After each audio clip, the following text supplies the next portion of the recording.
ಬರ್ತಾ ಇದೆ, ಕಾರ್ತಿಕ ಬೇರೆ ಮುಗೀತಲ್ವಾ, ಹಾಗಾಗಿ ಇದೊಂದು ರೆಸಿಪಿನ ಶೇರ್ ಮಾಡ್ಕೋತಾ ಇದ್ದೀನಿ. Chicken ghee roast. ಎಲ್ರಿಗೂ ನಮಸ್ಕಾರ. ಬನ್ನಿ ಇವತ್ತಿನ ವೀಡಿಯೋನ ಸ್ಟಾರ್ಟ್ ಮಾಡೋಣ. ಚಿಕನ್ ಗೀ ರೋಸ್ಟ್ ಮಾಡೋದಕ್ಕೆ ಏನೇನು ಇಂಗ್ರೀಡಿಯೆಂಟ್ಸ್ ಬೇಕು ಅಂತ ಹೇಳಿ ನೋಡ್ಕೊಳ್ಳೋಣ ಬನ್ನಿ. ಇವಾಗ ಸ್ವಲ್ಪ ಬೆಚ್ಚಗಿರೋ ನೀರಿಗೆ ನಾನು ಒಂದು 10 ಬ್ಯಾಡಗಿ ಮೆಣಸಿನ್ಕಾಯಿನ ನೆನೆಸಿಟ್ಕೊತಾ ಇದ್ದೀನಿ. ಕಲರು ಕೂಡ ಚೆನ್ನಾಗಿ ಬರುತ್ತೆ, ಹಾಗೆ ಪೇಸ್ಟ್ ಆಗುತ್ತೆ ಚೆನ್ನಾಗಿ ಅಂತ ಹೇಳಿ ಒಂದು 4 ಖಾರಕ್ಕೆ ನಿಮ್ಗೆ ಎಷ್ಟು ಬೇಕೋ ಅಷ್ಟು ಖಾರಕ್ಕೆ ಸಣ್ಣ ಮೆಣಸಿನ್ಕಾಯಿನೂ ಕೂಡ ಇಟ್ಕೊಂಡು ಎತ್ತಿಟ್ಕೊಂಡೆ. ನಂತರ ಇಲ್ಲಿ ನಾನು 1 kg ಆಗೋಷ್ಟು ಚಿಕನ್ನ ತೊಗೊಂಡಿದ್ದೀನಿ. ಅದಕ್ಕೆ ಅರಿಶಿನ, ಉಪ್ಪು, ಅಚ್ಕಾರದ ಪುಡಿ, ಹಾಗೆ ಮೊಸರು. ನಾನಿಲ್ಲಿ ಮೊಸರು ಊರಿಂದ ಹಾಲು ತೊಗೊಂಬಂದು ಹಾಕಿದ್ವಿ, ಹಾಗಾಗಿ ನಾನು ಅದೇ ಮೊಸರನ್ನ ಹಾಕ್ಕೋತಾ ಇದ್ದೀನಿ. ನೀವು ಯಾವುದಾದ್ರೂ ಮೊಸರನ್ನ ಹಾಕ್ಕೋಬೋದು. ಮೊಸರು ಕೂಡ ಹಾಕಿ ಚೆನ್ನಾಗಿ ಮಿಕ್ಸ್ ಮಾಡಿ ಮ್ಯಾರಿನೇಟ್ ಆಗೋದಕ್ಕೆ ಬಿಡಬೇಕು. ಒಂದು ಮಿನಿಮಮ್ ಅಂದರೆ ಒಂದು 2 hours ಬಿಟ್ರೂ ಚೆನ್ನಾಗಾಗುತ್ತೆ. ಇವಾಗ ಇದಕ್ಕೆ ನಾವು ಮೇಯ್ನ್ ಇಂಗ್ರೀಡಿಯೆಂಟ್ಸ್ ಅಂದರೆ ಮಸಾಲನ ಫ್ರೈ ಮಾಡ್ಕೊಳ್ಳೋಣ ಬನ್ನಿ. ಸ್ವಲ್ಪ ಅಂದರೆ ನೀವು ಎಷ್ಟು ಕ್ವಾಂಟಿಟಿ ಮಾಡ್ತಾಯಿದ್ದೀರಾ ಅದ್ರ ಮೇಲೆ ಡಿಪೆಂಡ್ ಆಗುತ್ತೆ. 1/4 ಟೇಬಲ್ ಸ್ಪೂನ್ ಆಗೋಷ್ಟು ಮೆಂತ್ಯ, 1 ಟೇಬಲ್ ಸ್ಪೂನ್ ಆಗೋಷ್ಟು ಜೀರಿಗೆ, 1 ಟೇಬಲ್ ಸ್ಪೂನ್ ಆಗೋಷ್ಟು ಕಾಳು ಮೆಣಸು, ಹಾಗೆ ಒಂದು ಅರ್ಧ ಟೇಬಲ್ ಸ್ಪೂನ್ ಆಗೋಷ್ಟು ಸೋಂಪು, ಒಂದೇ 1 ಇಂಚಷ್ಟು ಚಕ್ಕೆ, ಹಾಗೆ 1 ಏಲಕ್ಕಿ, 2 ಟೇಬಲ್ ಸ್ಪೂನ್ ಆಗೋಷ್ಟು ಧನಿಯಾ ಪುಡಿನ ತೊಗೊಂಡಿದ್ದೀನಿ. ಧನಿಯಾನ ತೊಗೊಂಡಿದ್ದೀನಿ. ನೀವು ಪುಡಿನೂ ಕೂಡ ಸೇರಿಸ್ಕೋಬೋದು. ಹುರಿದು ಹಾಕೋತಾ ಇರೋದ್ರಿಂದ ಧನಿಯಾನೇ ಕೂಡ ಸೇರಿಸ್ಕೊಂಡ್ರೆ ಚೆನ್ನಾಗಾಗುತ್ತೆ. ಇದಿಷ್ಟನ್ನು ಹಾಕ್ಕೊಂಡು ತಣ್ಣಗಾದ್ಮೇಲೆ ಇದಕ್ಕೆ ಒಂದು ಅರ್ಧ ನಿಂಬೆಹಣ್ಣು ಗಾತ್ರದಷ್ಟು ಹುಣಸೆಹಣ್ಣು, ಮೇಯ್ನ್ ಇಂಗ್ರೀಡಿಯೆಂಟ್ಸ್ ಇದು, ಸ್ಕಿಪ್ ಮಾಡಬೇಡಿ. ಹುಣಸೆಹಣ್ಣು, ಶುಂಠಿ, ಬೆಳ್ಳುಳ್ಳಿ, ಹಾಗೆಯೇ ನೆನೆಸಿಟ್ಕೊಂಡಿದ್ವಲ್ವ ಮೆಣಸಿನ್ಕಾಯಿ, ಅದನ್ನು ಕೂಡ ಸೇರಿಸ್ಕೊತಾ ಇದ್ದೀನಿ.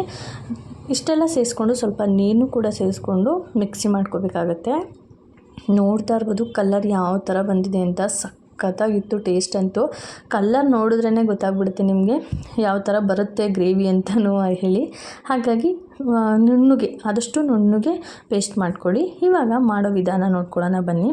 ಇದು ಗೀ ರೋಸ್ಟ್ ಆಗಿರೋದ್ರಿಂದ ನಾವು ತುಪ್ಪದಲ್ಲೇ ಮಾಡಬೇಕಾಗುತ್ತೆ. ನಾನಿಲ್ಲಿ ಒಂದು ದೊಡ್ಡ 4 ಟೇಬಲ್ ಸ್ಪೂನ್ ಆಗೋಷ್ಟು ತುಪ್ಪನ ತೊಗೊಂಡಿದ್ದೀನಿ. ಅದಕ್ಕೆ ಈರುಳ್ಳಿ, ಕರಿಬೇವಿನ ಸೊಪ್ಪು ಇದಿಷ್ಟನ್ನು ಹಾಕ್ಕೊಂಡು ಚೆನ್ನಾಗಿ ಫ್ರೈ ಮಾಡಿಕೊಂಡು ಇವಾಗ ಮ್ಯಾರಿನೇಟ್ ಮಾಡಿಕ್ಕಿದ್ವಲ್ಲ ಚಿಕನ್ನು, ಅದನ್ನು ಕೂಡ ಸೇರಿಸಿ ಚೆನ್ನಾಗಿ ಮಿಕ್ಸ್ ಮಾಡ್ತಾಯಿದ್ದೀನಿ. ಮ್ಯಾರಿನೇಟ್ ಆದಷ್ಟು ತುಂಬ ಚೆನ್ನಾಗಿ ಬರುತ್ತೆ ಈ ಗೀ ರೋಸ್ಟ್ ಅಂತಲೇ ಹೇಳ್ಬೋದು.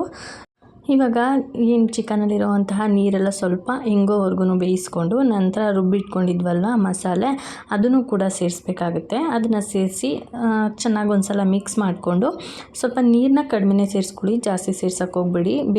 ಚಿಕನ್ ಬೇಯಷ್ಟು ಸೇರಿಸ್ಬೇಕು. ಗೀ ರೋಸ್ಟ್ ಆಗಿರೋದ್ರಿಂದ ಇದು ಸ್ವಲ್ಪ ಡ್ರೈ ಆಗಿರುತ್ತೆ. ಡ್ರೈ ಅಂದರೆ ತೀರಾ ಡ್ರೈಯೂ ಇರಲ್ಲ, ಡ್ರೈ ಆಗಿರಬೇಕು. ಲಿಕ್ವಿಡ್ ಆಗಿದ್ದರೆ ಅಷ್ಟು ಟೇಸ್ಟಿಯಾಗಿ ಬರಲ್ಲ. ಹಾಗಾಗಿ ಇಷ್ಟು ನೀರನ್ನ ಸೇರಿಸ್ಕೊಂಡು ಚೆನ್ನಾಗಿ ಕುದಿಸ್ಕೋಬೇಕಾಗತ್ತೆ. ಸ್ವಲ್ಪ ಉಪ್ಪು ಕಡಿಮೆ ಅನಿಸ್ತು, ಹಾಗಾಗಿ ಉಪ್ಪನ್ನ ಸೇರಿಸ್ಕೊಂಡಿದ್ದೀನಿ. ನೀವು ಈ ಸ್ಟೇಜಲ್ಲಿ ಉಪ್ಪು ಖಾರ ಚೆಕ್ ಮಾಡಿಕೊಂಡು ನೀವು ಸ್ವಲ್ಪ ನೀರನ್ನ ಸೇರಿಸಿ ಬೇಯಿಸ್ಕೋಬೇಕಾಗತ್ತೆ. ಆದಷ್ಟು ಇದನ್ನು ಮೀಡಿಯಮ್ ಫ್ಲೇಮಲ್ಲಿ ಇಟ್ಕೊಂಡು ಬೇಯಿಸ್ಕೊಳ್ಳಿ, ತುಂಬ ರುಚಿಯಾಗಿ ಬರುತ್ತೆ. ಇವಾಗ ನೋಡ್ತಾ ಇರ್ಬೋದು ಸ್ವಲ್ಪ ಮೆಸ್ಸಿ ಆಗುತ್ತೆ ಅಷ್ಟೇ, ಟೈಮ್ ಹಿಡಿಯುತ್ತೆ. ಒಂದು 20 to 30 ಮಿನಿಟ್ಸ್ ಆದರೂ ಹಿಡಿಯುತ್ತೆ. ತುಂಬ ರುಚಿಯಾಗಿ ಬರುತ್ತೆ. ಸ್ವಲ್ಪ ಪೇಷನ್ಸಿಂದ ಮಾಡ್ಕೋಬೇಕು ಅಷ್ಟೇ. ಹಾಗಾಗಿನೇ ಈ ಥರ ಕೈ ಆಡಿಸ್ತಾರೆ, ಇಲ್ಲಾಂದರೆ ತಳ ಹಿಡಿಯೋ ಚಾನ್ಸಸ್ ಇರುತ್ತೆ. ಇವಾಗ ನೋಡ್ತಾ ಇರ್ಬೋದು ನಾನು ಹಾಗೆ ಸ್ಕಿಪ್ ಮಾಡಿ ತೋರಿಸ್ತಾ ಇದ್ದೀನಿ ನಿಮಗೆ, ತುಂಬ ಲಾಂಗ್ ಆಗುತ್ತೆ ಅಂತೇಳಿ.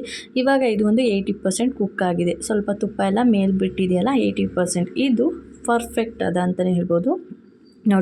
ನೋಡ್ಬೋದು ಈ ಥರ ಕನ್ಸಿಸ್ಟೆನ್ಸಿಲಿ ಇರಬೇಕು. ಹಾಗೆ ತುಪ್ಪ ಎಲ್ಲ ಮೇಲೆ ತೇಲಿ ಬರಬೇಕು. ಈ ಥರ ಬಂದರೆ ನಮಗೆ ಗ್ರೇವಿ ರೆಡಿಯಾಗಿದೆ ಅಂತ. ತುಂಬ ಚೆನ್ನಾಗಿರುತ್ತೆ. ಒಂದು ಸಲ ಟ್ರೈ ಮಾಡಿ ಹೇಗೆ ಬಂತು ಅಂತೇಳಿ ನನಗೆ ಕಮೆಂಟ್ ಸೆಕ್ಷನಲ್ಲಿ ಕಮೆಂಟ್ ಮಾಡಿ. ಹಾಗೆ ಇನ್ನು ಯಾವ ಥರ ರೆಸಿಪೀಸ್ ಬೇಕು ಅಂತ ಹೇಳಿ ನನಗೆ ತಿಳಿಸಿ. ಮೇಲಿಂದ ಇಲ್ಲಿವರೆಗೂ ಕುದಿಸಿರೋವಂಥದ್ದು ನಾನು ಕೈ ತೋರಿಸ್ತಾ ಇದ್ದೀನಲ್ಲ, ಅಷ್ಟು ನೀರು ಹಾಕಿ ಈ ಲೆವೆಲ್ಗೆ ಬರೋವರೆಗೂ ಕುದಿಸಿದ್ರೆ ನಮಗೆ ಗೀ ರೋಸ್ಟ್ ಟೇಸ್ಟು ಬೆಸ್ಟಾಗಿ ಬರುತ್ತೆ ಅಂತಲೇ ಹೇಳ್ತೀನಿ. ಥ್ಯಾಂಕ್ ಯು ಸೋ ಮಚ್ ಈ ವಿಡಿಯೋ ನೋಡೋದಕ್ಕೆ.